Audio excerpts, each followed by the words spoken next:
25 دسمبر کو پوری دنیا میں کرسمس ڈے منایا جاتا ہے اور کہا جاتا ہے کہ اس دن حضرت عیسیٰ علیہ السلام کی یوم پیدائش ہوئی۔ یوم پیدائش کو تو مسلمان بھی مانتے ہیں، لیکن عیسائیوں کا عقیدہ یہ تھا کہ حضرت عیسیٰ علیہ السلام خدا کے بیٹے ہیں۔ لیکن اس بات کا رد حضرت عیسیٰ علیہ السلام نے اپنی ماں کی گود سے کیا۔ جب عیسیٰ علیہ السلام نے اپنی ماں کی گود سے لوگوں سے کلام کیا، وہ کلام کیا تھے جو حضرت عیسیٰ علیہ السلام نے پہلی بار لوگوں سے کیا؟ قال انی عبد اللہ، کہ میں اللہ کا بیٹا نہیں، میں اللہ کا بندہ ہوں۔ آتانی الکتاب، اور مجھے کتاب دی گئی ہے۔ وجعلنی نبیا، اور مجھے نبی بنا کر دنیا میں بھیجا گیا ہے۔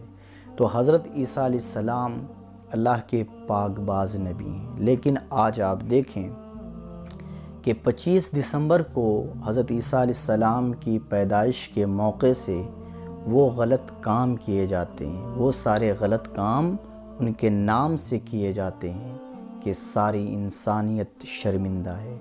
25 دسمبر کو اتنی شرابیں پی جاتی ہیں کہ سال میں اتنی شرابیں نہیں پی جاتی ہیں۔ زنا عام ہوتا ہے، بے حیائی کی سارے حدیں پار کر دی جاتی ہیں۔ تو مسلمانوں کو چاہیے کہ ان کو مبارکباد دینے سے پرہیز کریں۔ کرسمس کی مبارکباد دینا گویا ان کے نقطہ نظر کی تائید کرنا ہے۔ تو اسی لیے ہم مسلمان کو چاہیے کہ میری کرسمس کہنے سے پرہیز کریں، مبارکباد دینے سے پرہیز کریں۔